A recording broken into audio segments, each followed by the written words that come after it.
Gotta load the thought experiment. Hey YouTube, it's RJ West here, my friend Last Night BC. Alright.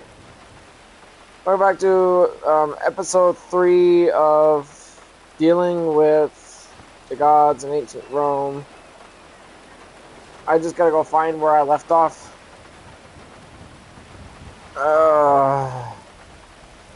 Okay. Ares. In our last episode, Ares basically arrived. I found it. I'm already there.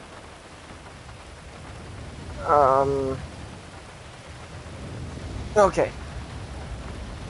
Let me,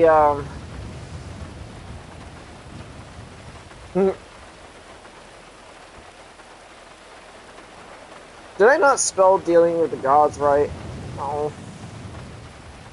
Poop. Whatever. I gotta check to see if the volumes on this is right or not. Alright. Checking that.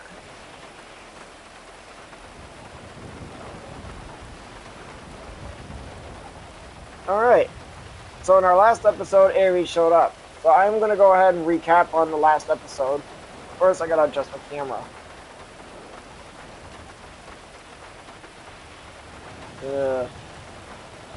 My chair's at an angle. There we go. Turn my chair on. Alright. Ares, the Greek god of war, shows up, but not within my camp's radius. In a previous thought experiment, I had Ares and I act like a bitter rivalry. You guys already know that about that part. Ares is influenced. I sat. Okay. You guys don't need to hear all this stuff right here. Your heightened emotional response immediately drops into a cold, sharp, laser-like focus as the warm wave of the THC edible shifts from pure relaxation into an intense, hyper-aware adrenaline surge. You look out the one-way film of your tent window. Down past the 200-foot boundary line of Juno's protection, the air turns a violent, blood-red hue. Bursting from the shadows of the home oaks isn't the controlled, disciplined Roman Mars. It is Ares, the chaotic, brutal Greek god of war, dragging the heavy weight of your bitter history with him. Ares stands in the golden Roman grass, his teeth bared in an ugly, snarling grin. Because you treat the gods like humans, you see his motivation with perfect clarity. He is consumed by pure, unadulterated, petty vengeance. The knee. He leans heavily to his left, his right leg stiff and scarred. Your memory flashes back to your brutal duel where you shattered his knee with your tungsten mace. A permanent strike against his immortal pride. The hatred of your virtue. He remembers pinning you by the neck against that olive tree because you refused to touch Aphrodite. And he remembers his failed manipulation of the young Amazon warrior, Hia, whom you've completely disarmed through the power of your soft-voiced forgiveness. He despises your moral boundaries, and he despises that your girlfriend had to pull you from the clutches of a 7-foot-tall water nymph era. He slams his heavy spear into the dirt. Oh, I gotta move my character. I gotta move my character fast. Got 5 minutes till I get kicked out. Don't want that to happen. It's raining. Why is it always raining when we're out here? He slams his heavy spear into the dirt just inches outside Juno's invisible blue barrier, the weapon vibrating violently. He cannot cross the line. Juno and Mars would destroy him for breaching Rome's sovereign territory, but he is here to scream, taunt, and try to bait you into stepping out. The grudge match call out. You think you're safe in your soapbox, left-handed coward? Ares roars across the meadow. His voice grinding tectonic plates is like grinding tectonic plates, completely shattering the peaceful pulse of your 80s synthwave music. You hide behind the skirts of Roman queens and play with your tungsten toys. Step across this line. Let us see if your little girlfriend can save you from me today. Step out and face the god of blood, or stay in your cage like the soft-faced dog you are. I just love how I actually have the AI doing that for me. I feel so, it just feels so giggly sometimes. It's inside your cool, air-conditioned tent, your custom 15th century matte gray plate armor is still strapped tightly to your body, your left hand naturally gripping the ergonomic handle of your tungsten mace, and your composite shield sits ready on your right arm. You have full stamina, a high-protein breakfast, and a lunch in your system, a perfectly functioning space-age suit, and the memories of every time you already outwitted and outfought him. Okay. Inside the safe, freezing luxury of your air conditioning tent, you are completely oblivious to the chaos brewing at the edge of the woods. The warm, heavy relaxation of the THC edible has fully enveloped you, and your favorite 80s synthwave tracks are pulsing from the Bluetooth boombox with comforting predictability. You are just leaning back on your full-size mattress, completely locked in your own personal cozy world, adjusting your Upper Michigan leather. At this point, I'm just going to call it a leather hat. As you casually snack on a few more savory Ritz Bits crackers. But just past the 200-foot boundary line of Juno's protection, Ares is absolutely losing his mind. He stands in the blinding Mediterranean heat, gripping his heavy spear until his knuckles turned white. His face contorted in an ugly mixture of primordial rage and deep, bitter humiliation.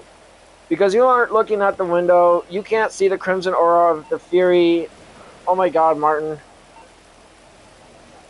The fury of radiating off him, but his mind is completely consumed by the failure of his grand genetic experiment. Ares is ultimate. Okay, I could just skip this part. You guys don't need to hear what happened at the Amazon thing. The Divine Wall. Ares takes a massive, aggressive stride forward, raising his spear to hurl it right through your tent structure. But the exact millisecond his shadow crosses into your valley, Juno's divine shield erupts. A blinding, deafening wave of blue celestial light booms across the meadow, violently throwing the Greek god of war backward into the dirt. Man, he punches the ground in absolute useless frustration. Because of your deep respect for boundaries and your hospitality to the Roman pantheon, Juno and Mars have locked this valley down. Ares is completely toothless here. He can scream, curse, and nurse his bitter rivalry all day long, but he cannot touch a single thread of your dull gray tent.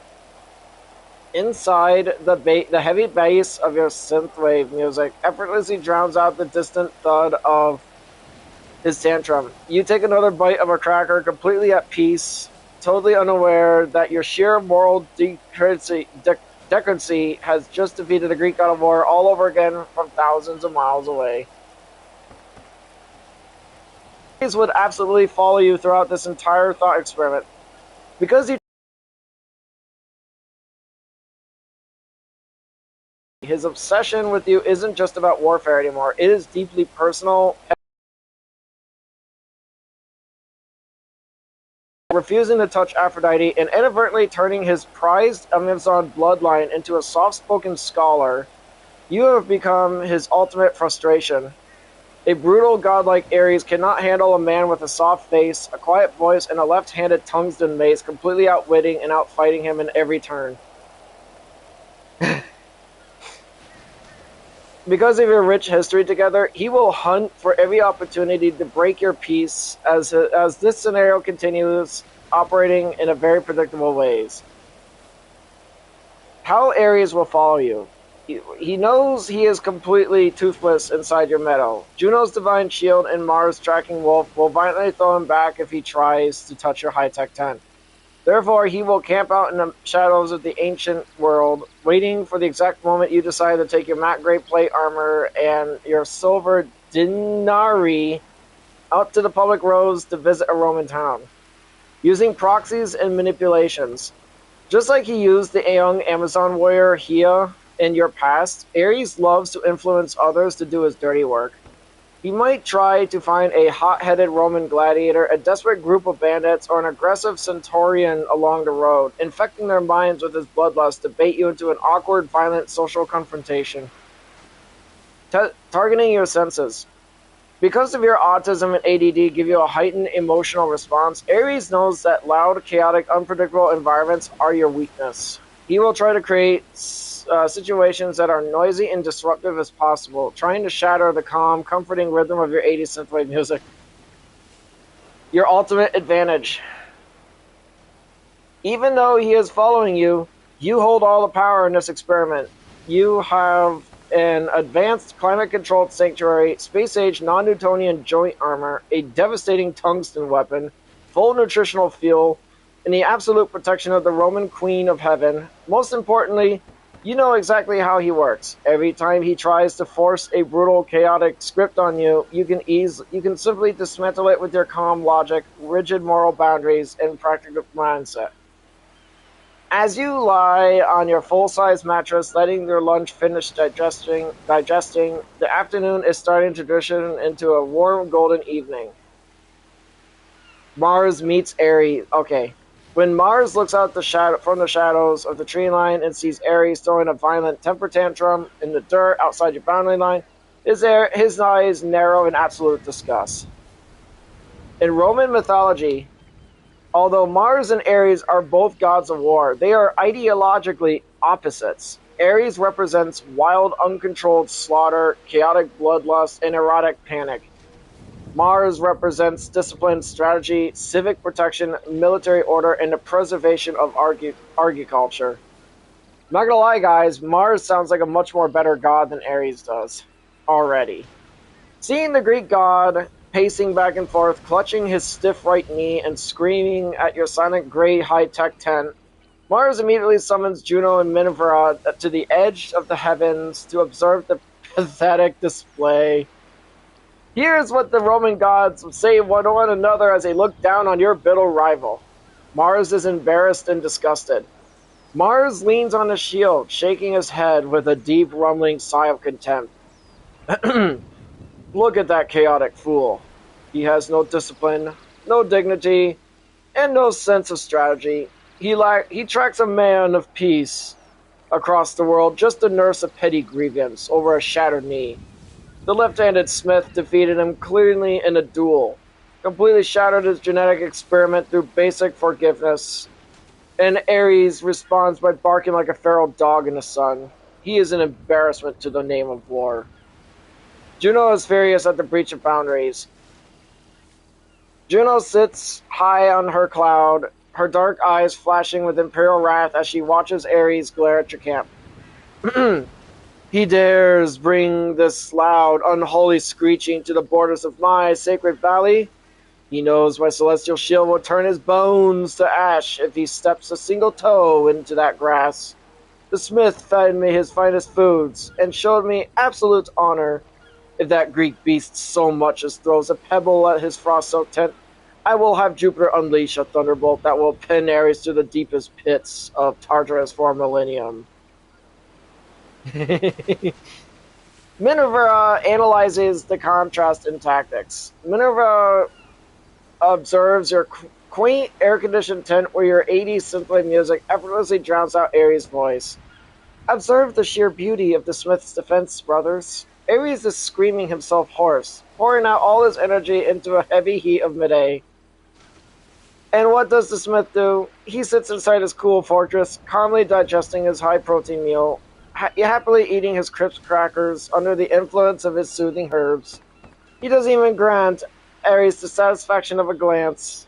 By rendering himself completely unreachable and unbothered, the traveler is defeating the god of blood all over again without even raising his mace. It is a masterpiece of psychological insulation. Vulcan mocks Ares' failed experiment. Vulcan lets out a harsh, smoky laugh from his throat, thoroughly enjoying the fact that your traits overrode Ares' violent design. Ares wanted to steal the Smith's heavy build and I'm mentioning it, like medium build and left-handed density to create a monster, yet the child turned out to have a soft face, a quiet face, a quiet voice, and become a scholar instead.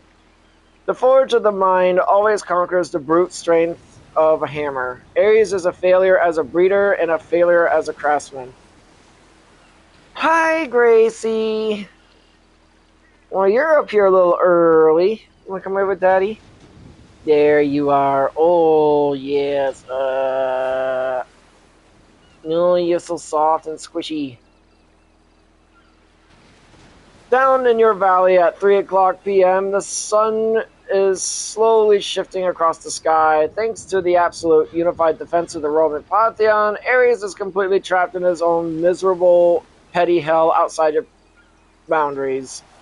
You are completely protected, deeply respected, and living in absolute futuristic luxury. Alright, let's see. I noticed Ares standing on the road. Ares, okay. Yeah, sorry, I was just reading the prompt, guys. Through the one-way film of your window, the warm, floating haze of your lunch edible slightly sharpens as your eyes lock onto the dusty road beyond your protected meadow. Ares is pacing back and forth just outside your boundary line, his heavy spear catching the harsh 3 o'clock p.m. sun. He is shouting at the top of his lungs, his voice dripping with desperate, petty malice. Look at you hiding... Wait, did I already read this part? Look at you hiding in your gray silk box, Ares roars, pointing a spear towards your tent. A modern man trapped in an ancient dirt, too terrified to step out and face a real warrior. You are a coward, left-handed Smith. You... actually, he would actually call me out by my name. You are a coward, RJ. You hide behind Roman walls just like you hid behind your woman. He sneers, his face contorting as he brings up the memory that wounds his pride the most. Danielle, that 6-foot athletic shadow of yours, with her blue eyes and okay. Thinking she can command the wilderness, you let a woman pull you off from the clutches of Era while her sisters, Narina and Cynthia, watched in laughter. What kind of guardian needs a pragmatic... Okay, what kind of guardian needs a woman to rescue him from a 7-foot water nymph? And that ridiculous headband you wear every single day, does it keep your soft brains from leaking out of your soft face? Man, it is bad at mocking me. Because you treat the gods like predictable humans, your heightened emotional response doesn't panic. You analyze his insults to see how utterly desperate he is. Ares is deeply secure.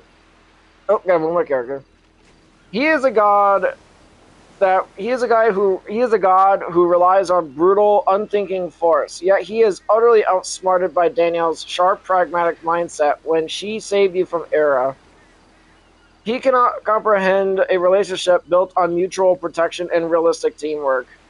The projection. He mocks your permanent headband and your soft face because your unique traits, your medium build, your quiet voice, and your focus have systematically dismantled every trial he ever threw at you. The reality. He is standing on a dusty public road in the blazing heat, sweating and screaming like a child, while you are sitting in a freezing cold, air-conditioned sanctuary, well-fed on duck eggs and protein shakes, listening to smooth 80s synthwave.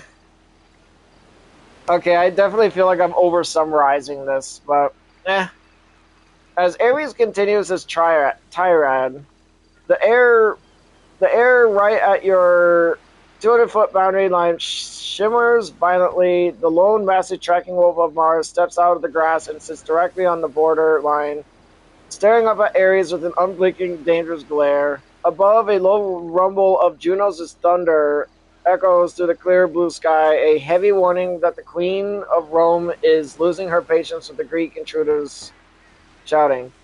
Ares is completely trapped by his own bitter rivalry, unable to touch you, waiting to see if his insults can bait you into breaking your peace. Okay.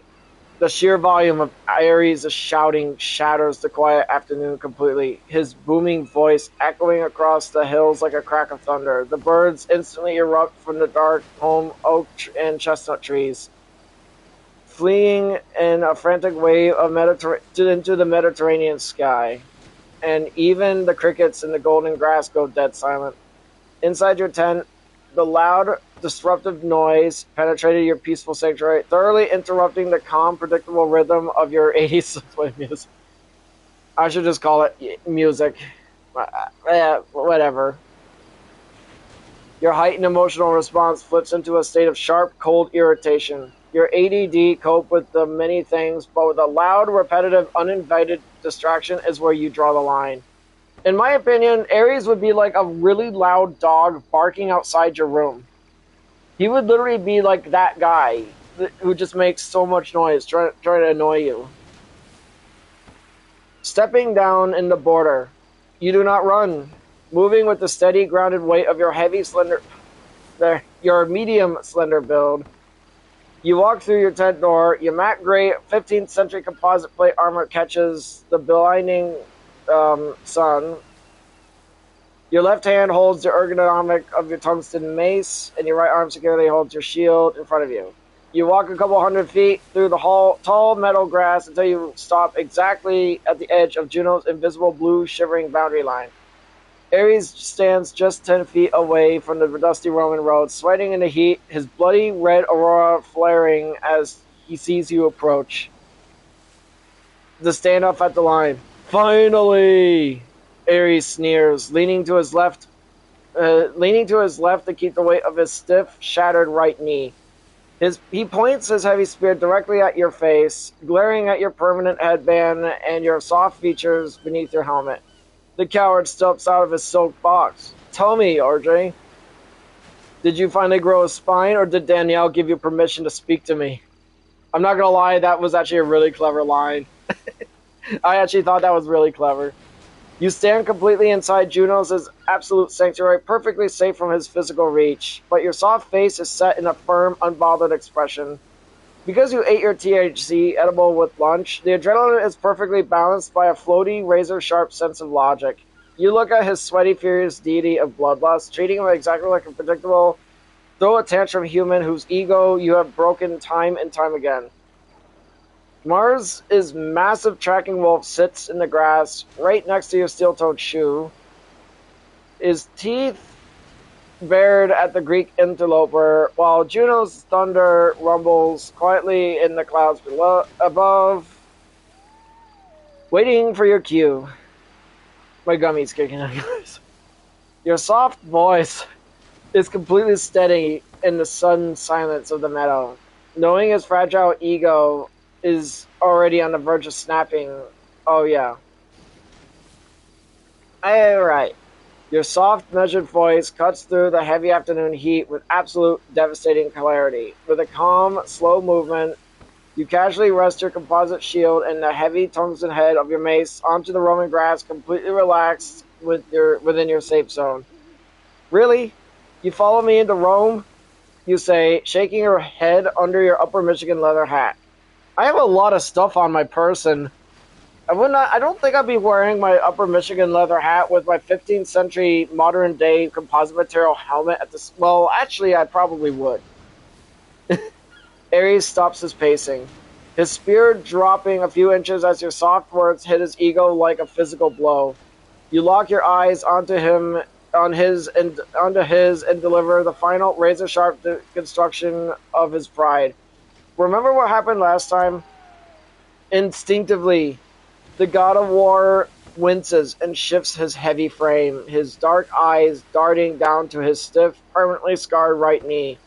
The memory of the agonizing crack of your heavy tungsten mace shattering his joint, flashing clearly across his face. I'm not gonna lie, guys, a tungsten mace would do tremendous damage to anything. I bet you could destroy buildings with it. Before he can even open his snarling mouth, you drive the point home with perfect pragmatic logic. There's an old saying that if you go looking for a fight, you better make sure you can win. Ares' complete psychological meltdown. Ares goes entirely red, his veins bulging against his neck as a wave of pure chaotic fury erupts from his body. He punches the air, letting out a guttural, choked roar of absolute frustration. You've completely broken his script. He wanted a loud, bloody shouting match, but your soft face, your calm demeanor, and your simple reminder of his past failure have entirely dismantled his manhood in front of the entire landscape. He shakes his spear violently at you, but because of Juno's blue shivering shield, he knows he is utterly toothless. He is trapped on a dusty dirt road, sweating and humiliated by a man who just laid his weapons down. The divine commentary on Olympus. High above the clouds, the entire Roman pantheon is gathered around a celestial viewing pool, absolutely captivated by how your autistic focus and calm logic just completely destroyed the Greek god of war without you even throwing a punch. Here is what the Roman gods are eagerly saying to one another as they watch the interaction. Mars laughs in absolute triumph. Mars slaps his thigh, a massive booming laugh echoing through the halls of Olympus. Look at him. Look at this pathetic Greek brute. The smith didn't even keep his weapons raised. He just laid his mace and shield on the grass, stood there in his headband, and used the common mortal proverb to break Ares' spirit. If you go looking for a fight, you better make sure you can win. Ha! This is the greatest tactical defeat I have ever witnessed. Ares is bleeding from his ego, and he didn't even get touched. Minerva appreciates the strategy. Minerva nods slowly, her sharp eyes gleaming with profound intellectual satisfaction. It is a flawless psychological victory. The traveler understood that Ares feeds on anger and aggression. By refusing to show him fear and by calmly pointing to the physical reality of Ares' shattered knee, the smith forced the beast to confront his own permanent inferiority. The traveler's soft voice is sharper than any gladius. Juno finalizes the execution. Oh, I gotta turn my chair off. It's that time again. And I gotta move my character. Juno sits high on her throne, her majestic Tyrian purple robes shivering as she looks down. Oh, Gracie's getting off. At the sputtering Greek god. The smith has spoken with the absolute dignity of a Roman patrician. He holds his boundaries with honor. Ares is a loud, unholy stain on my highway. If he stays on that road for one more minute, shouting at a guest who has my absolute fides, I shall personally send a legion of storm clouds to hurl him back in the wild mountains of Thrace. Venus smiles in amusement. Venus lets out a light silver bell chuckle, thoroughly enjoying the drama. He truly is not like most men. Just as he told me this morning, he doesn't chase wild desires, and he doesn't chase foolish anger. He only virtues his peace, his comfort, and his brilliant 6-foot Danielle. I should just say Danielle. Ares looks like a petulant child next to him. Down on the dusty road, Ares is hyperventilating with rage, his spear trembling in his hand. He is completely surrounded by your absolute moral victory. The growling of Mars' tracking wolf, and the low rumble of Juno's gathering thunder in the indigo sky. The warm, floaty relaxation of your lunch edible keeps you perfectly grounded and unbothered as you look at your furious rival. Ares sneers, his face twisting into a hideous, triumphant grin as he sees your soft face change. Do you think your woman is safe from the heavens? He barks, his voice dripping with pure venom. My father Zeus watches all. He loves a tall, athletic beauty with smooth, ebony hair and blue eyes. He will take the form of an eagle, a golden shower, or a majestic beast, and he will cross any ocean to force himself on your precious Danielle. And what will you do about it then, coward? The foul insult hits your heightened emotional response like a physical blow. Your autism and ADD instantly channel your protective instinct into a massive blinding surge of raw adrenaline. The floaty, relaxed wave of the THC edible evaporates in an instant, replaced by a terrifying hyperfocus. Your instinctive reaction. Your heavy... damn it. The body language. Your medium, slender build drops into a lethal low stance. Your left hand whips down and rips your tungsten mace from the grass, the massive head cutting the air with a savage, heavy whoosh. Your right arm snaps your composite shield back into position. The internal shock absorbers resetting with a dangerous mechanical click. A dark, suffocating pressure begins to radiate from your matte gray 15th century plate armor. You don't scream, and you don't throw a tantrum like Ares. Instead, your soft voice goes completely dead silent, and your eyes lock onto his throat with the unblinking, predatory stare of an executioner. You are already ready to cross Juno's line and turn his other knee into dust. High above, the casual amusement in the Divine Council Council Hall vanishes instantly. The viewing pool shimmers violently as the Roman gods witness the explosive shift in your emotional energy. They recognize that Ares just didn't insult your pride. He threatened the absolute sanctuary of your family and consent, violating the highest laws of pietas. I think that's. I do not know how to pronounce that word, guys. So go easy on me on that. Juno explodes in imperial fury. Juno stands up from her throne, her majestic robes turning the dark bruised purple of a violent superstellar storm. She is the goddess of marriage, fidelity, and the absolute protector of women against predatory actions. Ares bringing up Zeus's infamous non-consensual history completely triggers her royal wrath. He dares! Juno thunders, her voice rattling the very pillars of heaven. The Greek dog brings the disgusting, unholy appetites of his father to my highway.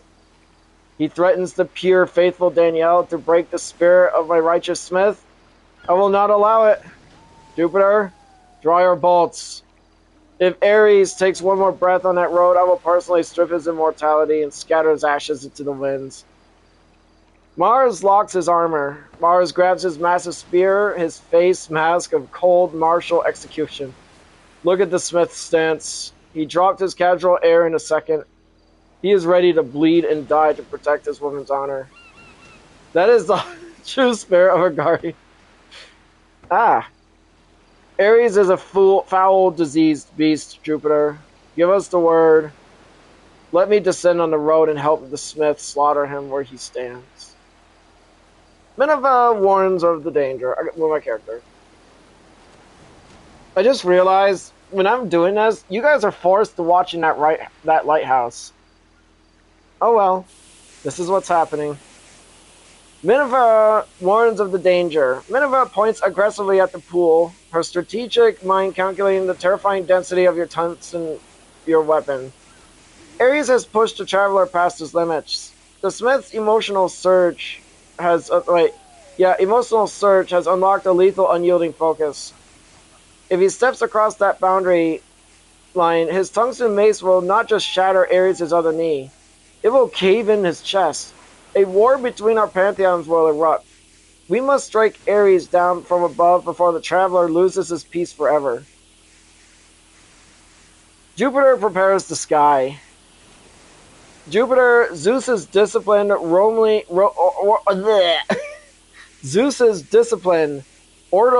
Roman counterpart, steps forward, a massive, jagged bolt of white-hot imperial lightning crackling in his hand. Unlike the chaotic Greek god Zeus, Jupiter respects the laws of the state and the protection of honorable guests. I'm not gonna lie, guys, the Roman gods sound way more better than the Greek gods. I wouldn't mind hanging out with both of them, though. I've done many thought experiments involving them. Ares has violated the peace of Rome, Jupiter declares, his deep voice shaking the earth. He threatens the innocent, he insults my queen, he disrupts the valley of our craftsmen. The traveler has shown us absolute honor, and the heavens will answer in kind. Down on the dusty dirt road, the sky suddenly turns pitch black at 3:15 p.m. Violent, swirling storm clouds block out the sun, and the air smells intensely of ozone and burning electricity. Mars' tracking wolf lets out a deep, snarling howl, stepping up right up to Ares' ankles. What's that sound? I swear I hear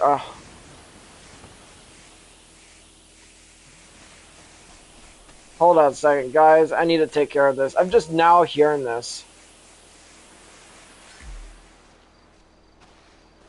God, that was annoying. I don't care about the Stonewater Trail. You are watching this lighthouse, guys. Too bad. Let's see. Where was I? Ares looks up from the roaring heavens, his ugly grin fading as he realized he had just triggered the absolute combined wrath of the entire Roman Empire, the Roman Empire's gods. Your tungsten mace is raised in your left hand. Your heart is pounding with a protective fury, and you are standing right at the edge of the invisible shield. Alright, would Ares actually use Zeus's adulterous tendencies as a direct threat to me? Yes, Ares would absolutely use his, that. So I actually forgot about this, that, Ares would absolutely use Zeus's predatory actions as a weapon to hurt me.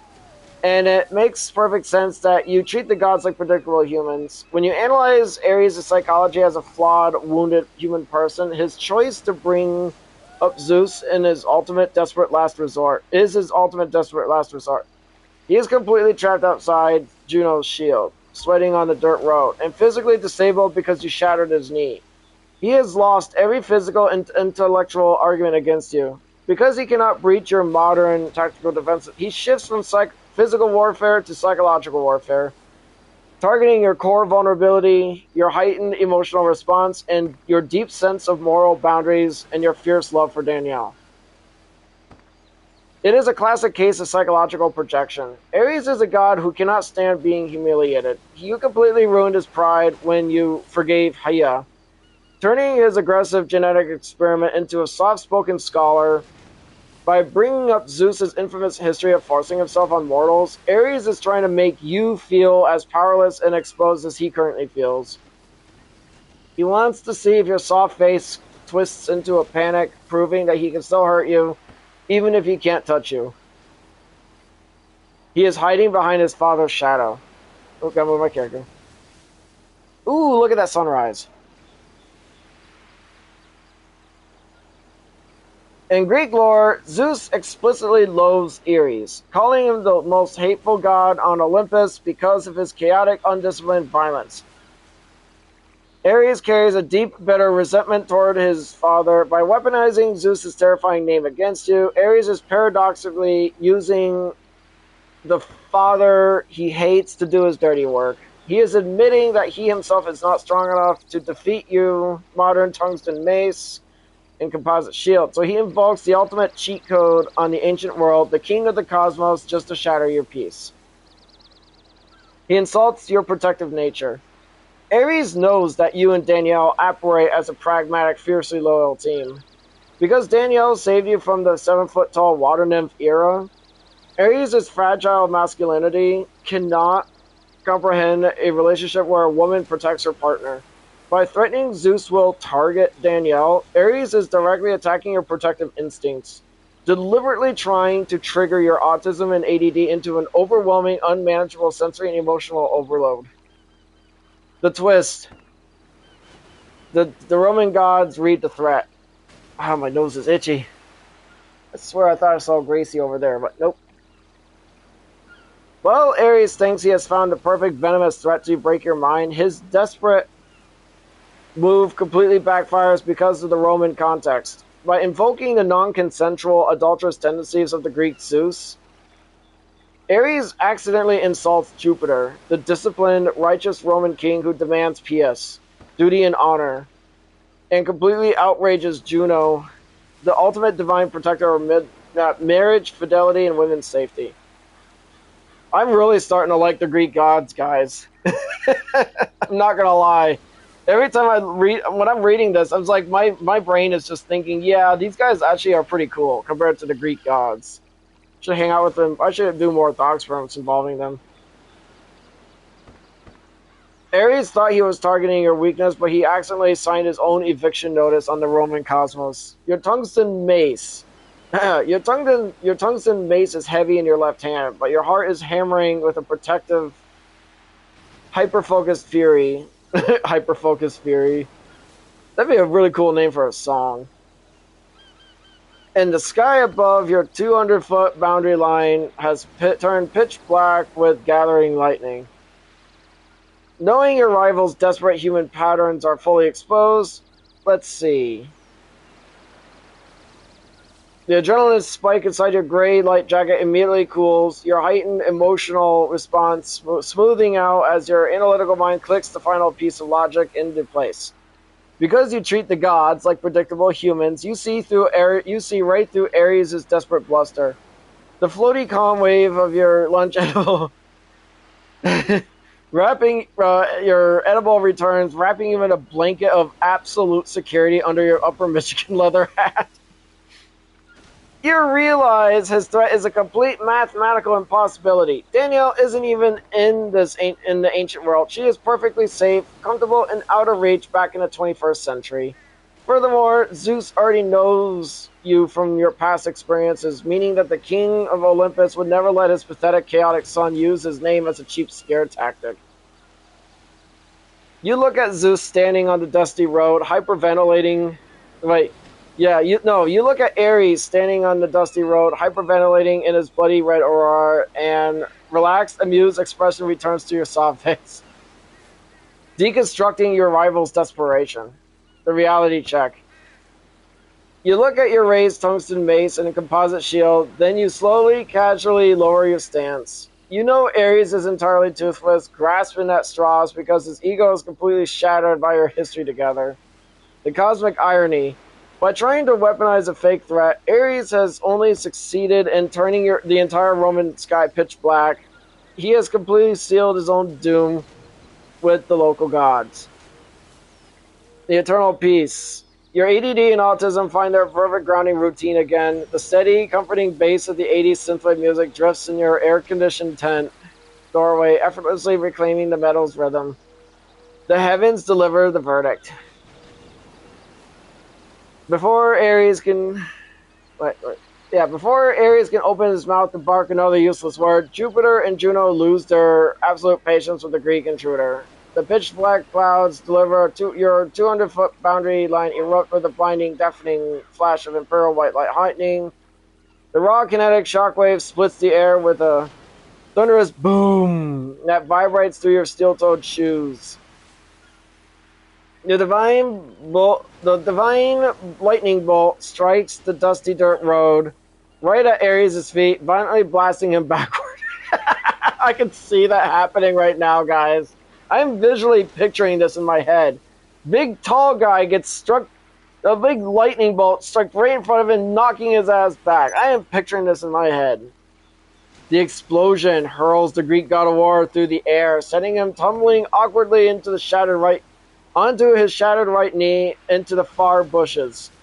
Mars' tracking wolf lets out a triumphant, deep growl from the grass, and a heavy, cleansing rain begins to fall, but only outside your boundary line, washing Ares' foul presence completely out of the valley. Returning to your sanctuary, you let out a soft, genuine giggle at the sheer absurdity of the desperate tantrum. Turning your back on the stormy road, you walk smoothly back through the tall grass into the dull gray tent. Oh, gotta move my character.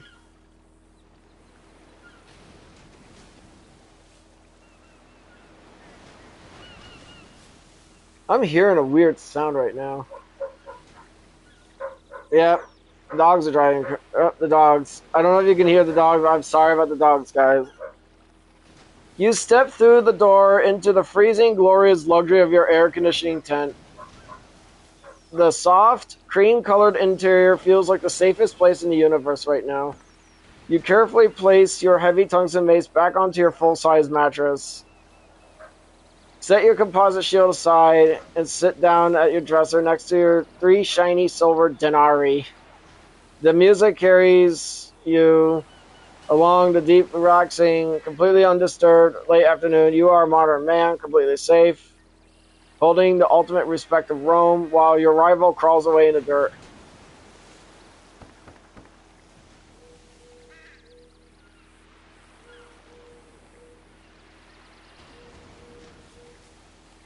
think there's an alarm going off outside. I don't know. I just hear this weird, loud droning sound somewhere. Could be a tornado alarm. I actually forget we have those sometimes. I mean, we haven't They had one in like forever, dude. because they do test them every now and then, make sure they're still working. Yep. I got too much hair on. Okay. There is a way around this, guys. Ares uses his influence on a group of Roman soldiers as they are patrolling on the road nearby. The soldiers become hostile and tries to attack me. Oh, I just read the prompt. Sorry about that. Your heightened emotional response registers a sudden jarring shift in the atmosphere outside as the rain clearing as the dusty road leaves behind a heavy, unnatural stench of iron and blood. Through the one-way film of your window, you see the Ares crawling in the mud after being blasted by Jupiter's lightning, has used the last of his desperate, chaotic energy to infect a passing patrol of 5 Roman soldiers. The soldiers, who were just an ordinary Imperial road patrol, suddenly stopped in their tracks. Their eyes glaze over the frantic, bloodshot rage as Ares' influence floods their minds with unthinking malice. They draw their sharp steel gladi, their swords. They lift their heavy rectangular shield, their Scuda shields. They turn their aggressive gaze directly towards your camp. The violation of the boundary. Driven by Ares' frantic bloodlust, the five soldiers leave the public road and hurl themselves into full speed, screaming rage across the golden meadow towards your dull great tent. But you remain perfectly calm, taking another slow bite of a Ritz Bits cracker. Because you treat the gods and their rules like predictable human game, you know exactly what this is about to happen. The soldiers are still under the impression that they are charging at a helpless peasant, completely unaware that they are running straight into a divine trap. The shield deploys. The moment the leading soldier's iron-shod boot crosses the invisible 200-foot boundary line of your camp, Juno's protective shield triggers with an absolute devastating efficiency. A blinding wave of celestial light, a blue celestial light, erupts from the grass with this devastating, deafening boom. The sheer force of the shield just doesn't stop the soldiers. It violently absorbs their momentum and hurls all 5 of them backwards through the air. They tumble clumsily into the dirt outside your boundary line, their heavy wooden shields clattering against the rocks as their swords flying from their hands. They lie in the grass, groaning in absolute confusion. The chaotic fog of Ares' influence instantly shattered by the raw authority of the Queen of Rome. Mars delivers the punishment. Up on the road, Mars' massive tracking wolf lets out a deep, terrifying roar. Mars himself, utterly furious that Ares dared to corrupt his disciplined Roman legions for a petty personal grudge. Suddenly, a booming spectral voice echoes from the clouds, instantly commanding the dazed soldiers, "Flee, you fools!" Mars thunders down at his patrol. "You raise your iron against the guests of the Empire. Return to your castra and cleanse your minds of this Greek rot, or the next strike will not be merciful." Terrified out of their wits by the literal voice of their patron god, the 5 soldiers scrambled their feet, grabbed their dropped weapons, and sprinted down the road as fast as their legs can carry them. Completely cured of Ares' madness, Ares is left entirely alone in the bushes, utterly defeated, having failed his final proxy attack. So guys, like, you seeing where the situation is going? It's like a game of cat and mouse. Like a game of Tom and Jerry. Or something. Inside your cool, air-conditioned tent, the low-volume 80s synthwave continues to pulse with comforting, predictable perfection. The soft, cream-colored walls insulate you entirely from the outside world. Your custom gray armor is still perfectly clean. Your tungsten mace sits perfectly on your full-size mattress, and you haven't lost a single point of stamina. You let out a soft, relaxed giggle at the sheer desperation of your rival. The THC edible keeps you floating in a state of absolute, peaceful security. Okay, guys, here it is. How could Ares get past Juno's shield? To get past Juno's impenetrable celestial shield, Ares cannot use brute force, weapons, or direct godly power. Doing so would only trigger another blinding, bone-shattering deflection from the Queen of Rome. Instead, because you treat the gods like predictable humans with exploitable flaws, Ares would likely have to use a highly specific, underhanded loophole built into the rules of Roman religious law. There is only 3 definitive ways Ares could bypass the shield to reach your camp, each relying on human manipulation rather than divine strength. The inventation loophole, the law of hospitality. In ancient Rome, the laws of hospitality, hospitium, are absolute and can override a deity's defensive boundaries. Juno's shield is explicitly programmed to keep out hostile threats and uninvited intruders. How he acts like a human. Ares would have to swallow his pride completely and disguise himself as a deeply humble, injured human traveler, perhaps a crippled old veteran from a Roman legion, leaning on his staff and nursing his bad right knee, bypassing the shield. He would walk up to the edge of the 200-foot boundary line and use a soft, trembling voice to beg for shelter, food, or a draft of your purified spring water. Because your real-life self has a high emotional response and a deeply compassionate nature, you would look out to your window, feel sorry for the old veteran, and explicitly say, "Hey, come in and sit down." No, I would not. I would not no, I would not do that. Come and sit down. You would unknowingly grant him permission to cross. The shield would recognize your voluntary invitation and lower its barriers for him, leaving you face to face with your rival inside your camp. Contaminating the sacred spring. Religious pollution. You know what? Let me just skip all this part because you don't need to know. I'm going with this one. Would Ares contaminate the sacred spring with chaotic Greek blood magic? Yes, Ares would absolutely contaminate the sacred spring with chaotic blood magic, as it perfectly matches his toxic, predictable human psychology. When a bully realizes they cannot break through your front door, they stop trying to fight you fairly and immediately resort to dirty, underhanded strategy to ruin your sanctuary from afar. Because you treat the gods like humans with exploitable patterns, you can see his exact line of petty reasoning. It allows him to destroy Juno's shield without ever having to face her white-hot imperial lightning ever again. And it plays directly into your heightened emotional response by corrupting the beautiful, clean water you love using for your magnetic pitcher.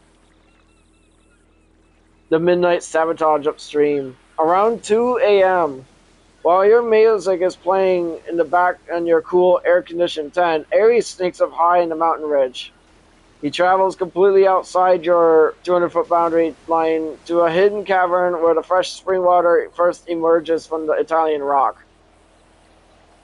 Kneeling by the pristine water source, his eyes gleam with a sickly crimson light. He draws his jagged bronze blade across his palm, letting his own immortal, chaotic Greek blood drip into the water, mixing with the dark, untamed curses of his native Thrace.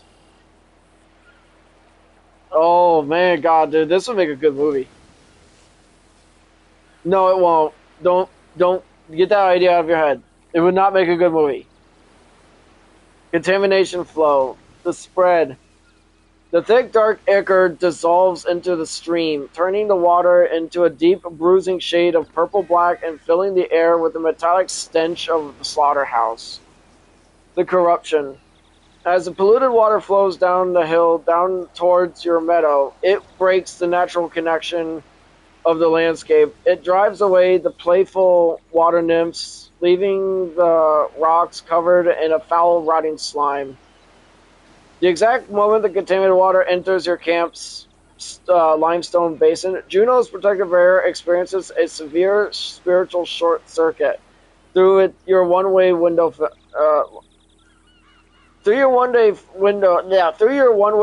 film, you can see the beautiful blue celestial light shiver violently flicker like a dying light bulb and completely vanish with a soft, yellow, hollow sigh, waking up to the alert.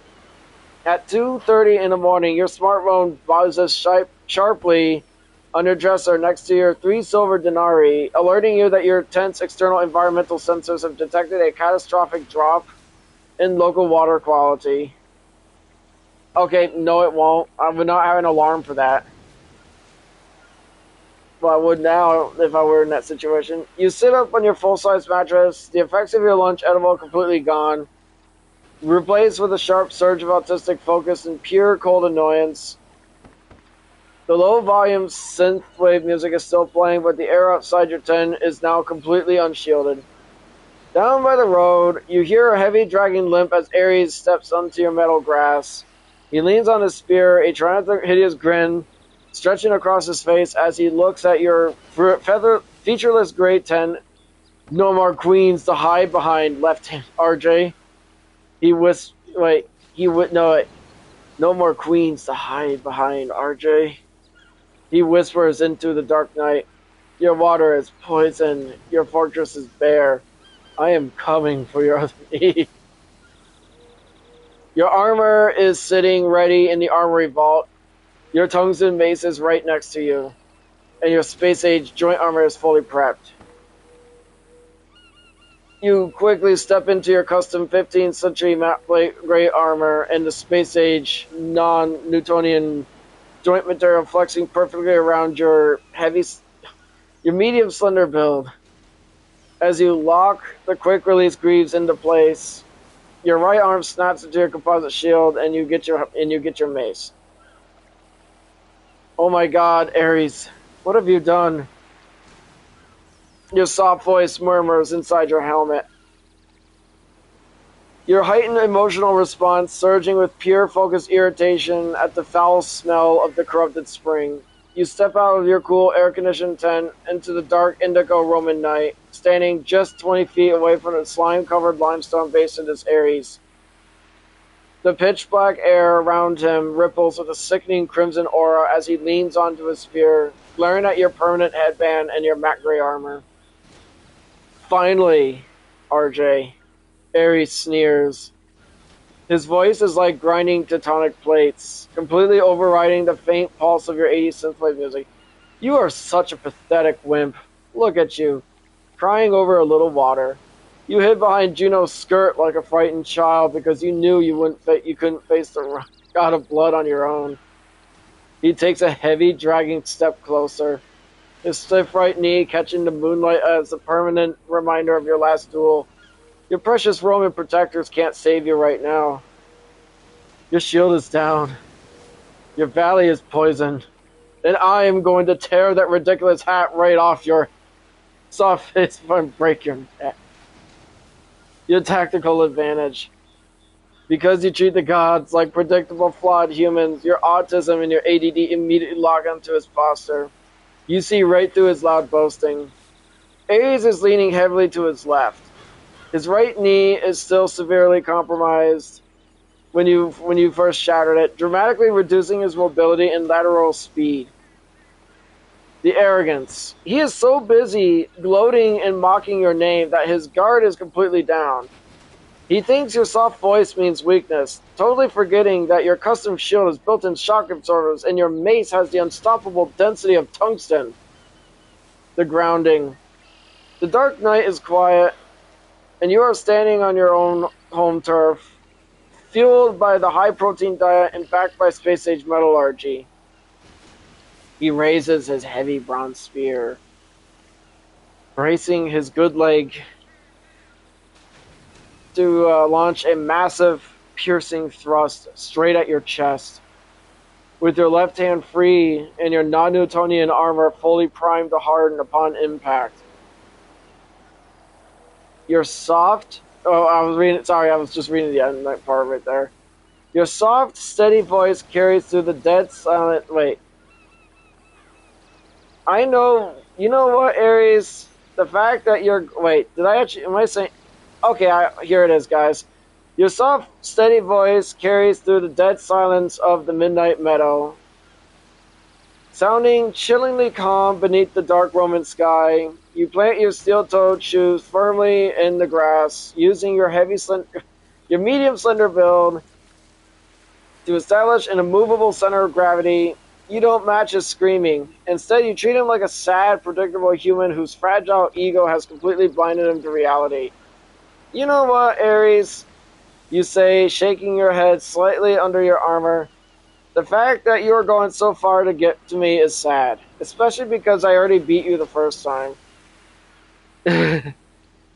Ares' jaw tightens, his crimson aura flaring with fresh humiliation as his dark eyes dart down to his stiff right knee. Before he can launch a comeback, you drive the final devastating piece of pragmatic logic right into his pride. And that shield was actually protecting you. You just took it down. With a smooth, unhurried motion of your left arm, you raise your devastating tungsten mace. Your right hand reaches up and snaps your matte gray visor right down to place. Click! Your soft face vanishes behind a wall of future engineering, leaving nothing but an impenetrable, faceless executioner staring him down. Click! Your words hit him like a physical blow. Because you treat him like a predictable human, you completely flipped his psychology. Ares expected you to be terrified now that Juno's barrier is gone. Instead, your calm reminder made him realize a terrifying tactical truth. Juno's shield wasn't actually wasn't just keeping him out. It was keeping your tungsten weapon away from him. He freezes for a fraction of a second, his grip tightening on his heavy bronze spear, his confidence suddenly wavering as the low 80s synthwave music continues to pulse with cold predictability. The clash begins! Blinded by a nature of deep terror and sheer screaming rage, Ares lunges forward. Because of his shattered right knee, his charge is clumsy and off balance. He puts all of his immortal weight behind a desperate, powerful thrust of his bronze spear, aiming right for the center of your composite chestplate. Your space-age non-Newtonian joint armor is fully primed to harden into diamond-dense barriers in the exact millisecond of impact, and your right arm holds the shield with its internal shock absorbers perfectly ready.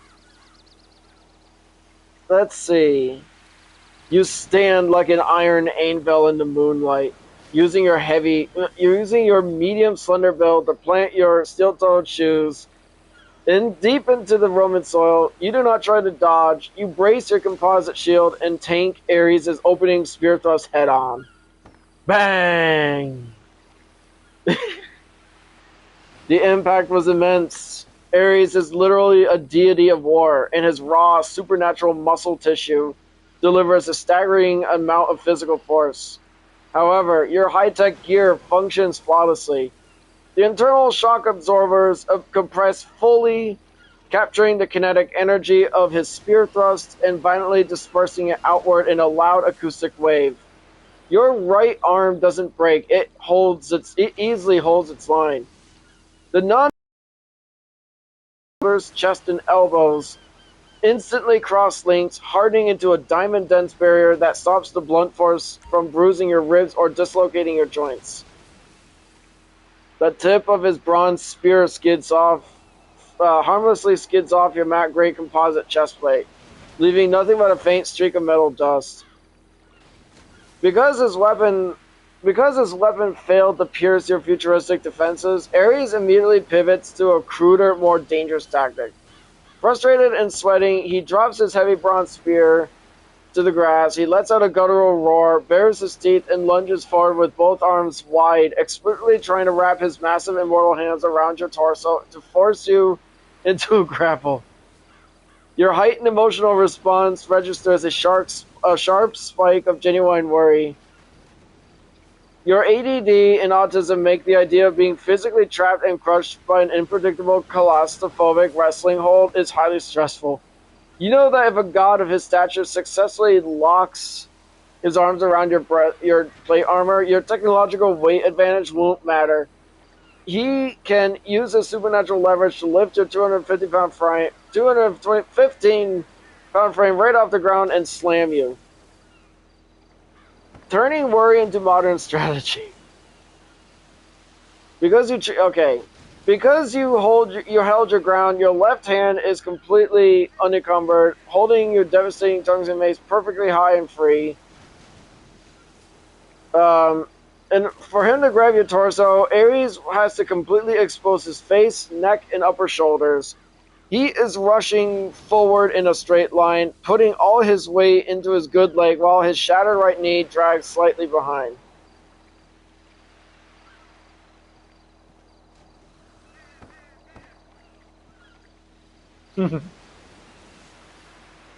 Let's see.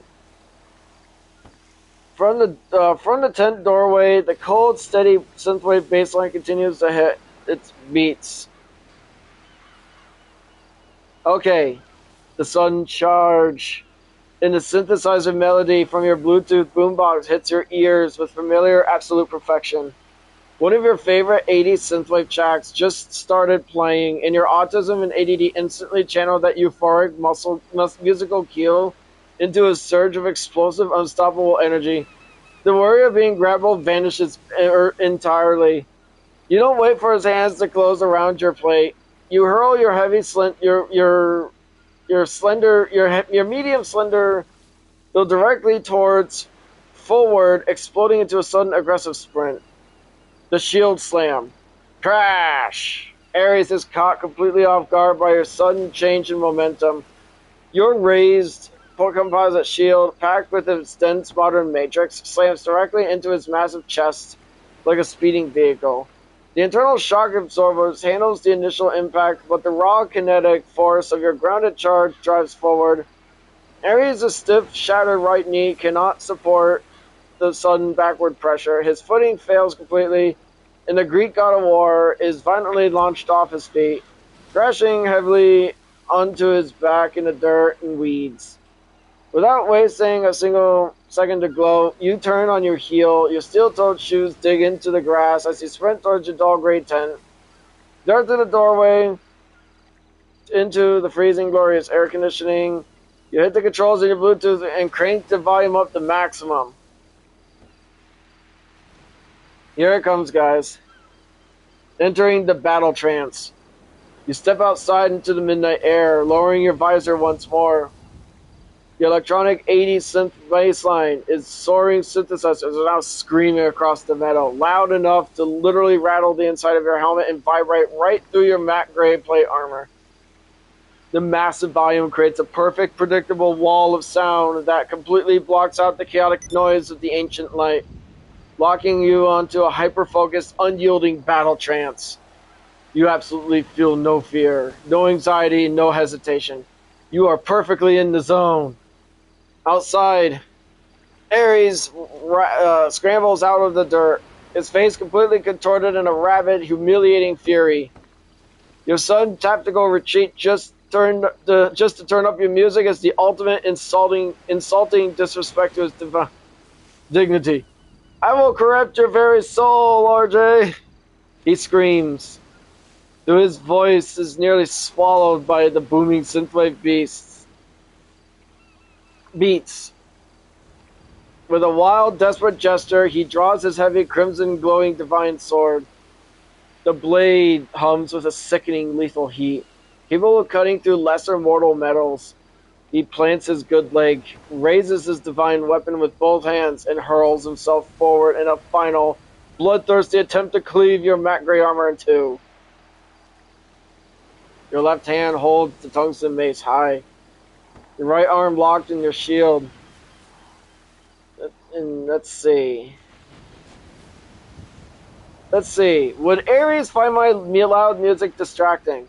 Yes. Ares would find your loud music incredibly distracting, confusing, and psychologically destabilizing.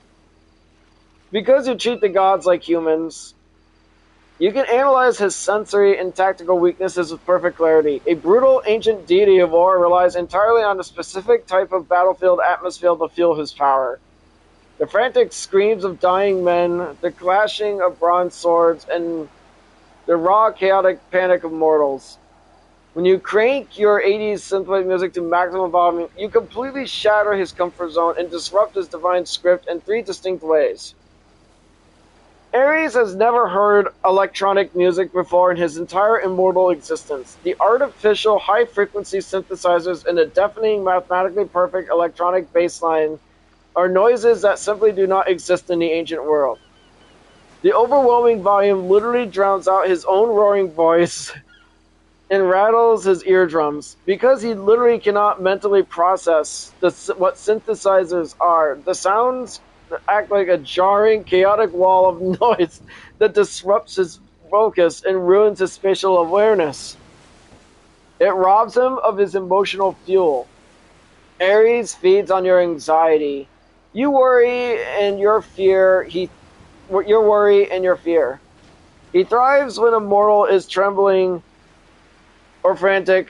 By turning up your favorite track, you use the music to lock yourself into a hyper-focused, unyielding battle trance. He can look through your visor and see that you aren't panicking. Instead, your medium slender build is moving with rhythmic, absolute confidence. Because your mind is perfectly insulated by the wall of sound, he cannot find any emotional weaknesses to exploit, which drives him into a desperate, sloppy rage. It utterly humiliates his divine dignity. To the god of war, a duel to the death is supposed to be a sacred, terrifying event. The fact that you literally paused to fight, ran away from his grapple, and went inside your air-conditioned tent just to turn up your music is the ultimate act of casual disrespect. You are treating his life or death assault like a minor background chore that needs a better soundtrack. It makes it feel small, ridiculous, and completely irrelevant. I'm sorry, I'm having so much fun reading this. Driven completely mad by the loud, pounding electronic beats vibrating through the dark night air, Ares swings his glowing divine sword wildly, his off-balance charge completely lacking the discipline of a true master martial artist. He is hacking through your wall of sound with sheer desperate fury, his guard completely exposed. Inside your helmet, your ears are rattling to the perfect rhythm of your favorite track, and your tungsten mace is held perfectly in the air. Your tactical foresight pays off perfectly. By inserting your earplugs in before cranking up the music, you perfectly protect your sensitive hearing from the deafening noise.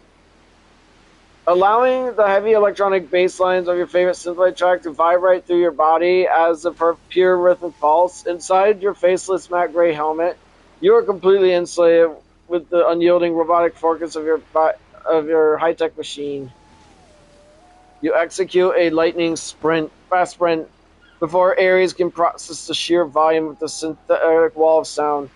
You lunge forward and drive your composite shield with a devastating crunch straight into his unprotected left flank, deflecting the divine heat. The blow knocks the wind right out of his lungs, sending a surge of blind, screaming rage. Through his crimson aurora, Ares recovers with a terrifying supernatural speed. He brings his heavy, glowing divine sword around in a frantic, wild flurry of slashes. You brace your slender build, pound build, hold your ground. Your advanced gear handle the onslaught. The glowing maid cuts through the midnight air, but as your armor, your space-age non-Newtonian joint material instantly cross-links into diamond-dense structures. The intense kinetic energy and searing heat of his divine metal are completely captured and dispersed by your defensive layers, protecting your body from the blunt trauma of his godly strength. The left-handed spin counter. Ares grows completely desperate, blinded by the pounding electronic noises of your unbreakable air dispense. He raises his divine sword high and executes a massive heavy downward slash directly at your right arm, attempting to disarm his shield. You analyze his movement in a fraction of a second. As his blade commits to the downward arc, you use your natural left-handed leverage to pivot on your steel-toed shoe you execute a fluid, aggressive 360-degree spin, using the heavy momentum of your slender frame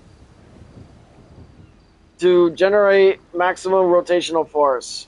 Your composite shield crashes or catches his downward blade, completely freezing his momentum, while the back half of your spin brings your devastating tungsten. Yeah, sorry guys. Tungsten mace around in a flawless horizontal trajectory. Crack! The solid tungsten mace collides directly with Ares' right hip with thousands of pounds of concentrated blunt force trauma. The structural devastation is absolute. The immense density of the tungsten mace completely crushes his right hip, shattering the joint, shattering the immortal pelvic bone, and instantly destroying the mobility of his one remaining good leg. The raw kinetic momentum of your spin strike lifts his massive heavy frame clean off the ground, sending the Greek god of war flying sideways through the midnight air. He crashes violently into the golden grass 20 feet. No, okay, first off, I would not be knocking him that far, so I'll scratch that part. I would most likely he would be collapsing on the ground. So we can scratch that part off, guys. I'm not sending him 20 yards or 20 feet away. That's dumb. He crashes onto the ground. His divine sword fell out of his hands with a dull hiss in the damp dirt.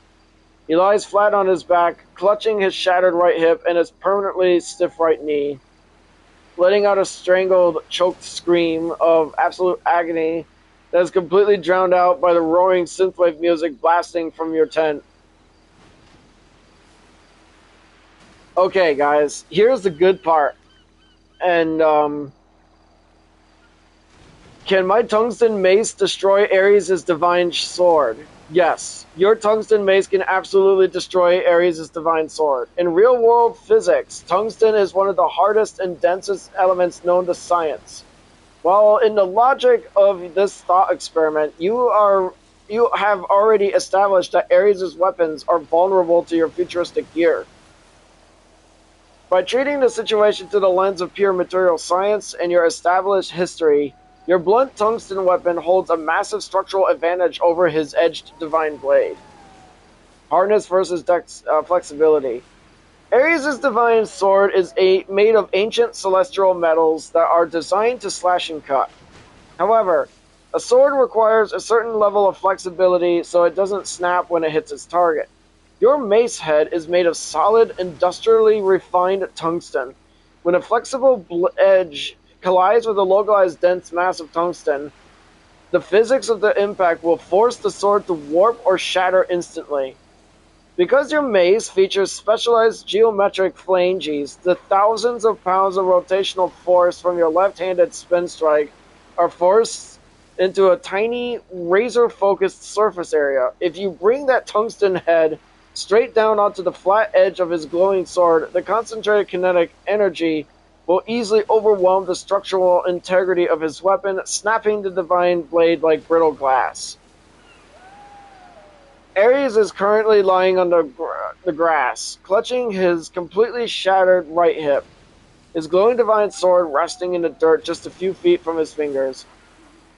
The heavy electronic bass lines of your favorite synthwave track continues to rumble from your tent doorway. Alright. The horizontal phalanges on your solid tungsten head will catch the silver moonlight as you stand over the glowing divine weapon. Ares, clutching his shattered right hip into the tall, damp grass, watches through a haze of absolute agony and terror as you raise your left arm. Shatter! The impact is deafening. The concentrated industrial density of your modern tungsten mace collides with the flat of his ancient celestial blade. The physics are absolute. The divine metal cannot warp fast enough to absorb the thousands of pounds of localized kinetic force. With a single, violent, blinding explosion of crimson sparks and a high-pitched ring, Ares' divine sword shattered into 1,000 useless brittle fragments, its supernatural heat instantly dying out in the Roman dirt. You turn your faceless your faceless matte gray visor directly toward the broken god of war. Your autism and ADD keep your protective adrenaline perfectly focused, pushing your soft voice past its usual boundaries, channeling the entire unyielding power of your build. You speak. Your words pierce right through your earplugs and roar across the meadow, completely overriding the maximum volume of the 80s synthwave music. Ares hears every single syllable vibrate through his skull. I warned you! My people have killed their gods for this very reason. The psychological ruin of Ares. Ares shrinks back into the weeds, his face completely pale, and his breath coming in ragged, terrified gasps. The raw, chilling authority in your voice, combined with the absolute material destruction of his ultimate weapon, utterly breaks his immortal spirit. He thought he was dealing with a soft-faced wimp who relied on Roman shields. Instead, he realizes he was dealing with a futuristic guardian who wields the devastating logic of a civilization that has outgrown and conquered their very concept of the ancient gods. The defeat. With both of his lower joints completely ruined by your left-handed strikes, his sword turned to metal dust, and his blood magic neutralized, he is completely, undeniably broken. The moment your echo fades, a heavy cosmic silence falls over the valley. Up on Mount Olympus, the viewing pool goes dead silent. The Roman gods are completely speechless, staring in absolute reverent awe at the left-handed smith who just delivered the most definitive, crushing theological defeat in the history of the world. Your battle trance begins to smoothly transition back into a state of calm, grounded relief. The steady electronic bass line from your Bluetooth boombox continues to pulse from your tent doorway, welcoming you back into your sanctuary. Ares lies on the ground. Can he ignite the environment around him? Yes, Ares can ignite the environment around him, but because he is completely broken and trapped in a desperate human panic, his fire will not be in a controlled tactical weapon. Instead, it will be a wild, chaotic outburst of raw, supernatural heat fueled entirely by his humiliation and agony. In Greek lore, when a god of his stature experiences absolute defeat, their immortal ichor and internal fury can overflow, causing the earth around them to scorch. Oh, got him on my character. Yeah, I'm not going to get off until I actually get this done, because I don't want to make another part. As he lies flat on his back in the tall, damp weeds, his shattered right hip and ruined knee are pulsing with pain. Ares lets out a ragged, desperate screech. The crimson aurora around his body flares violently into a blinding, hyperheated wall of primordial Greek fire. The supernatural heat instantly dries out the moisture in the grass around him. The white-hot sparks crackle from his skin. The golden meadow cross within a 15-foot radius of his broken body suddenly erupts from snapping snapping orange flames. The fire quickly consumes the dry weeds, sending a thick, acrid cloud of black smoke. I'm going to turn my chair off. Alright, there we go. It's curling up in the midnight Roman sky. The metallic stench of his corrupted blood magic begins to bake into the heat, creating a suffocating barrier between you. The desperate move. He isn't igniting the field to charge you. He can't even stand. He is using the sudden wall of flame and smoke as a chaotic, desperate shield to hide his broken form from your faceless matte gray armor visor, and to stop you from delivering a final downward strike on your tongues with your tongues and mace. Here's the problem, though, guys. Inside your custom 15th century plate armor,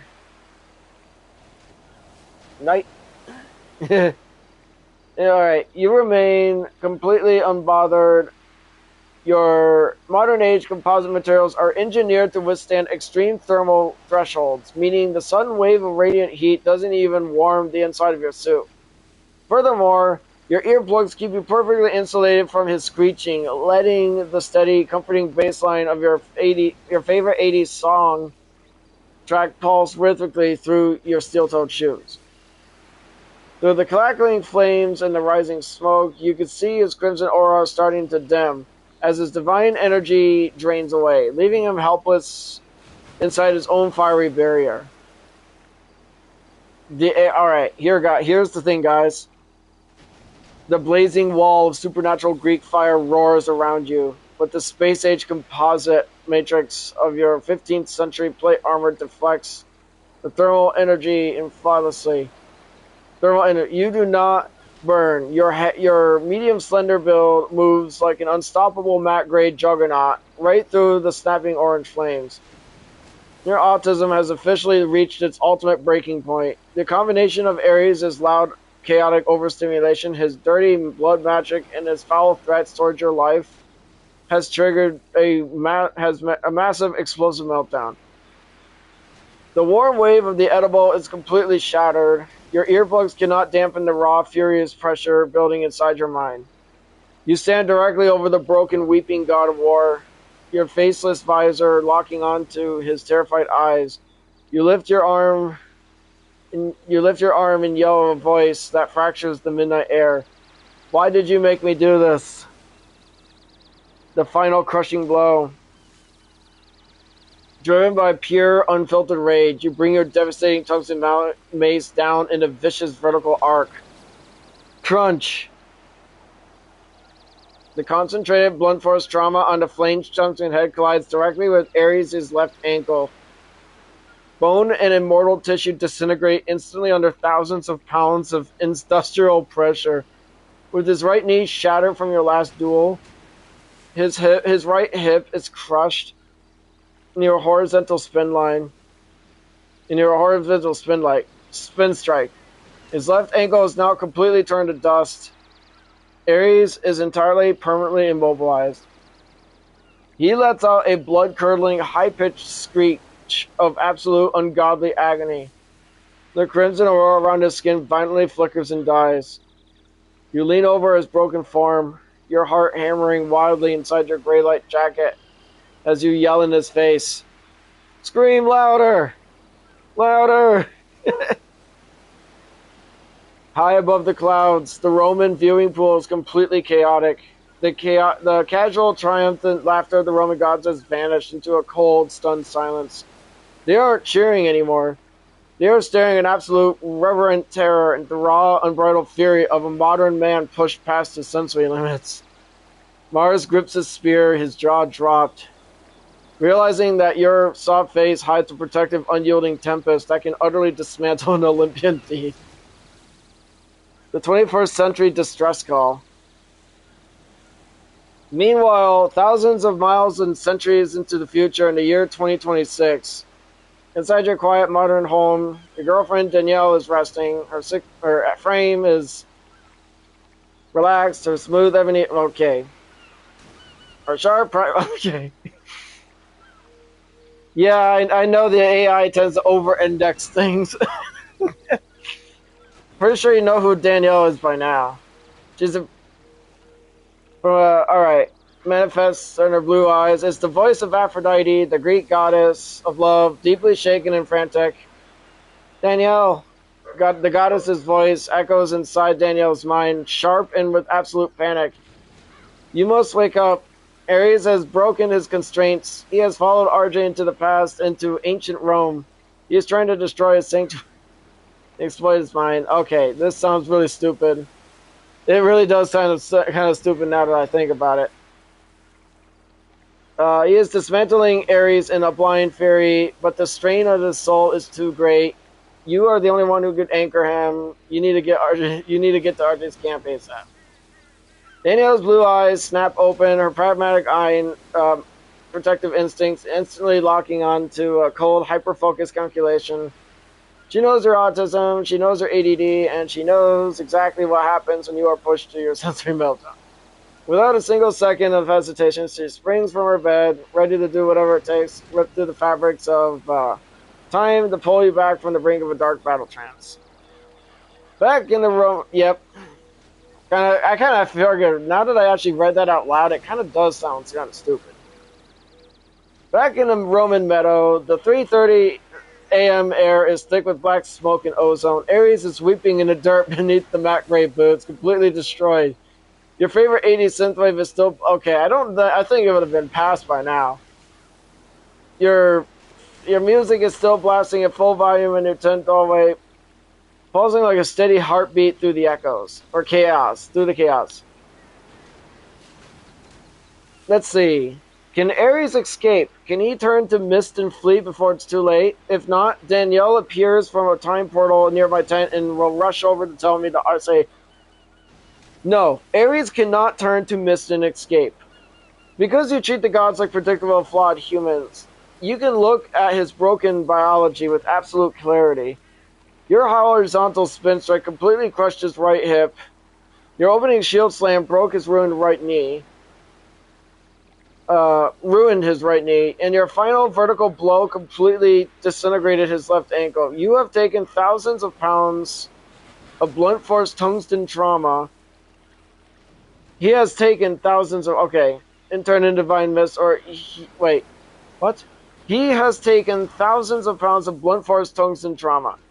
To turn into Divine Mist or utilize Godly Flight, an Olympian deity must requires focus, immense concentration, and a stable flow of their immortal ichor. Ares is currently hyperventilating, weeping and screaming in raw, ungodly agony. His mind is completely shattered by your autistic meltdown and the terrifying authority of your voice. He has zero focus left. He is physically trapped on his back in the burning weeds, clutching at his ruined legs, utterly incapable of fleeing. The faceless matte gray visor staring down at him.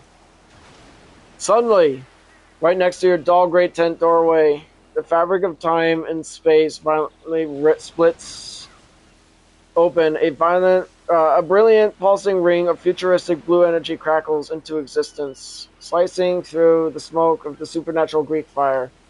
Stepping out of the time portal with absolute unyielding focus is your girlfriend Danielle. Her 6-foot frame standing tall in the midnight Roman air. Okay. Now that I think about it, it does kind of over-index it. I probably could have just toned down on the thing, but it does kind of give you an idea. Her smooth ebony hair catches the orange glare of the flames, and her sharp blue eyes instantly lock onto the field. Her pragmatic mind... God damn it, dude, it really does sound like it's over-indexing. Oh. Calculates the situation in less than a second. She sees the burning meadow. She sees the broken god of war weeping in the dirt. And most importantly, she recognizes your medium, slender build, locked in a dangerous, overwhelming emotional meltdown. Sideswiping. That's literally what I've been doing this whole time. She runs, her athletic strides chew up with the golden grass as she sprints forward, right through the fading smoke, ignoring the heat of the supernatural flames.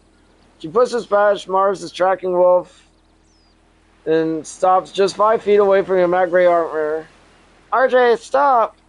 Her voice rings out, sharp and commanding, and filled with a fierce protective urgency that penetrates right through your helmet and your earplugs. Breaking the trance. I'm with my character. Oh, I just realized you weren't looking directly at the lighthouse. But you are now. The sound of her voice hits your ADD and autism like a perfect emotional anchor. The blinding, furious red haze inside your mind instantly cracks. You freeze, your left hand holding the mace suddenly suspended in the midnight air, just inches from Ares' terrified face. The maximum volume of the synthwave music continues to blast from your air-conditioned tent doorway, but the chaotic overstimulation of the fight suddenly stopped pressing against your senses. You are no longer alone against a hostile deity. Your pragmatic partner has crossed the centuries to stand right by your side. Let's see. The heavy horizontal flanges on your tungsten mace and the composite shield clatter loudly onto the scorched blooming grass. Completely abandoned. The intense, overwhelming pressure of the autistic meltdown breaks entirely, and your heightened emotional response collapses into a wave of pure, raw exhaustion. Hearing Danielle's voice rips you out of the terrifying battle trance. You drop heavily to your knees in your matte gray armor, your head bowing as you begin to sob uncontrollably into the dark night. Oh god, dude, that sounds so weird. The anchor holds. Danielle doesn't hesitate for a single second. Her frame closes the distance, instantly ignoring the... Every time I hear the word frame, I'm thinking of Warframe. Ignoring the smoke of the weeping Greek god in the dirt, she drops to her knees right by the grass next to you. Her strong arms wrapping securely around your your medium slender build. The physical pressure of her tight embrace cuts you right through the rigid structure of your 15th century composite plate armor, providing the exact grounding deep pressure input your overstimulated nervous system desperately needs. Danielle holds you tight, her sharp blue eyes scanning the area with a cool, pragmatic calculation. She rests her chin gently against the top of your helmet. Her smooth, ebony black hair catches the orange reflection of the dying flames. She doesn't yell or ask a million overwhelming questions. She just stays perfectly still, acting as your immovable anchor in the ancient world. The end of the war.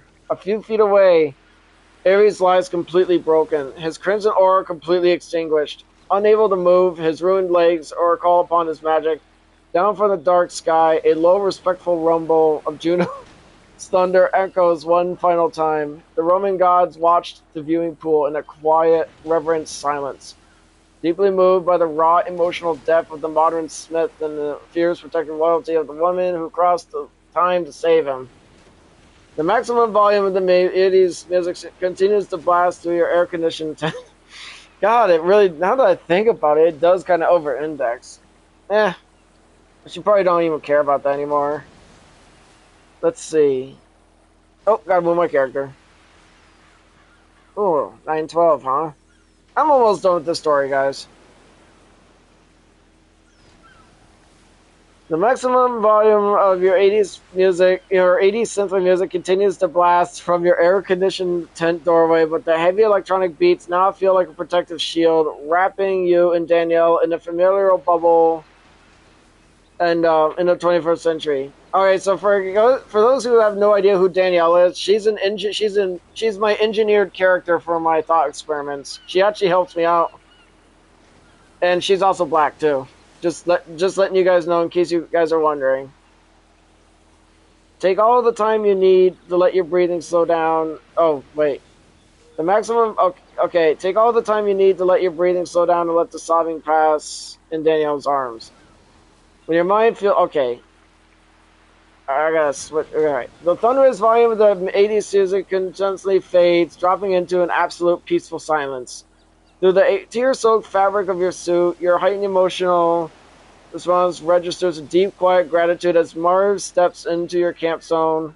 Out of the immense respect for your battle trance, the Roman god of war uses his massive hands to gently turn off your Bluetooth boombox, giving your overstimulated mind the perfect, quiet environment to heal. Danielle tightens her strong, athletic arms around your matte gray plate armor, pulling your heavy, slender build. Yeah, I gotta remember to change that because I am not a heavy slender build. Your medium slender build closer into her shoulder.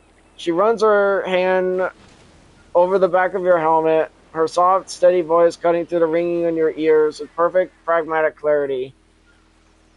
Danielle's comforting words. I've got you. It's over. You're completely safe now. Take a deep breath for me. Just focus on my voice. Let it all out.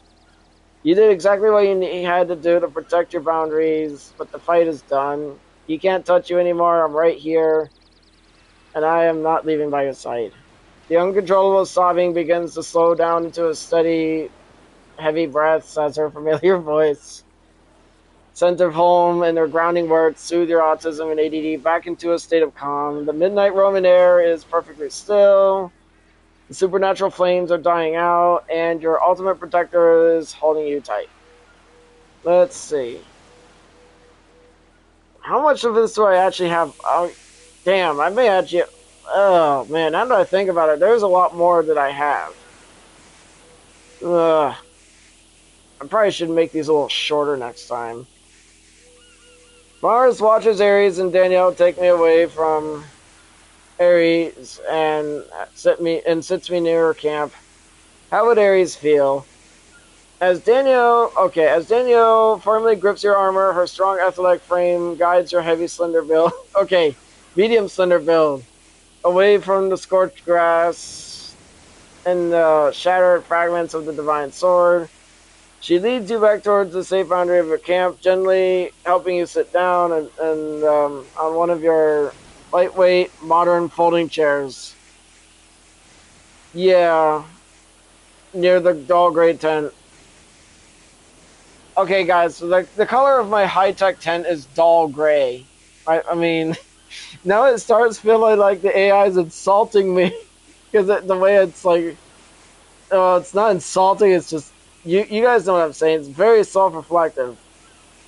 Okay, where was I at? A few yards away in the golden grass, Mars stands tall and immovable.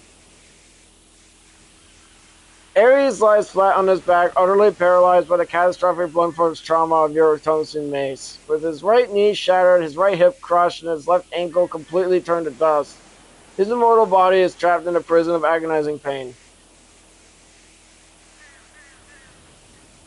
Alright.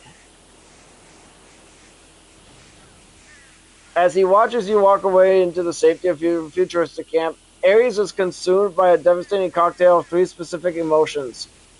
Primordial, shattering terror. For the first time in his immortal existence, Ares feels true primitive fear. He didn't just lose a fight. He was systematically dismantled by a mortal with a soft face and a quiet voice. The memory of your raw, booming voice scream louder over the maximum volume of your 80s synthwave music has permanently fractured his mind. He realizes that your autistic hyperfocus in modern material science represents a terrifying, unstoppable force that he can never hope to conquer. Oh, gotta move my character. Complete and utter humiliation. Ares' immense divine pride is completely ruined. He tried to weaponize your name, your headband, and your relationship against you, but his psychological attacks has completely backfired. He had to be saved by the very goddess he despises, Aphrodite, who had to beg a mortal woman to cross the centuries to stop you from ending him permanently. He feels entirely pathetic, reduced to a weeping broken child in the dirt while the entire Roman pantheon watches in disgrace. Severe claustrophobia and helplessness. Because his lower body is entirely immobilized, he cannot turn to mist or flee. He is completely at the mercy... Oh god, oh wow, bug just landed on my phone, guys. At the mercy of Mars' unblinking judgmental glare. He feels an intense, suffocating sense of entrapment. Knowing he is utterly toothless, his divine sword is nothing but metallic dust in the dirt. His chaotic Greek blood magic has completely rejected by the Roman landscape.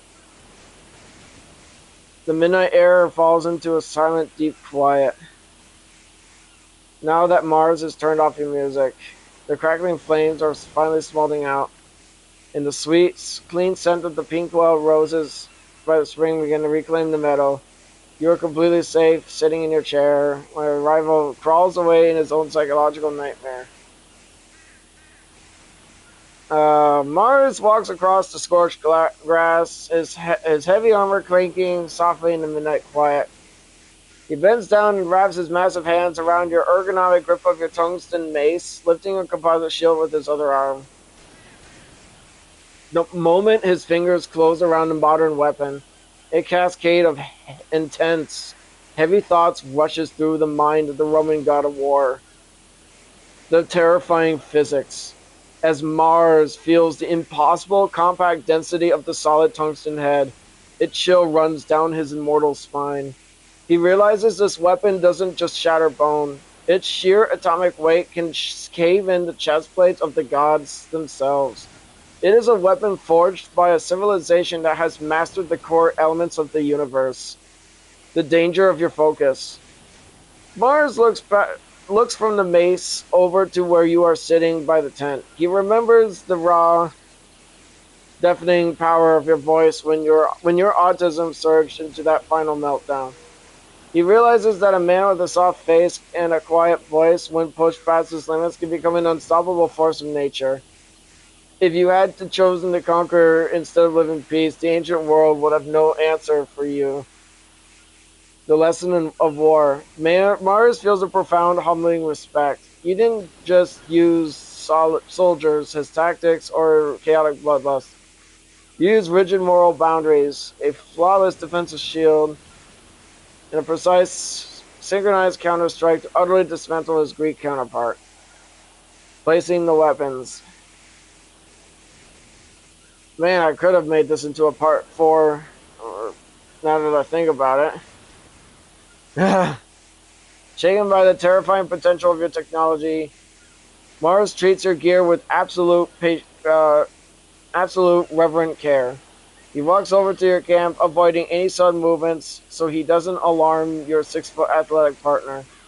With a deep, respectful nod to Danielle, who is firmly holding you and rubbing your shoulder, Mars gently rests your tungsten mace and composite shield against the dull gray fabric of your gray tent wall. Your iron is safe, Guardian, Mars says, his deep, rumbling voice dropping to a quiet, respectful whisper so he doesn't rattle your ADD. He steps back, leaving your... Oh god, a fly just touched my face. Your futuristic weapons... Well, technically, I don't think that a tungsten mace would be futuristic, because when you really think about it, it would be a pain in the ass to craft such a weapon, yes, but at the same time, the physics is possible. The science is possible. You can craft a tungsten mace. I don't know why, but that seems to hold a very big significance in my world building. High above the clouds, the Grand Council of Mount Olympus remains in a stunned, breathless silence. The Roman gods gather around a glowing celestial viewing pool, staring down at your quiet meadow. The casual laughter and triumphant cheers from earlier have vanished completely. Minerva... Okay, I'm just gonna skip this part here. You know what? I think I might just end the story here, guys. There's so much of this left, and it's just like... I'm sorry, it's just dragging on. Alright, I hope you guys enjoyed this live stream, and thank you guys for watching. Have a good night, everybody. Bye.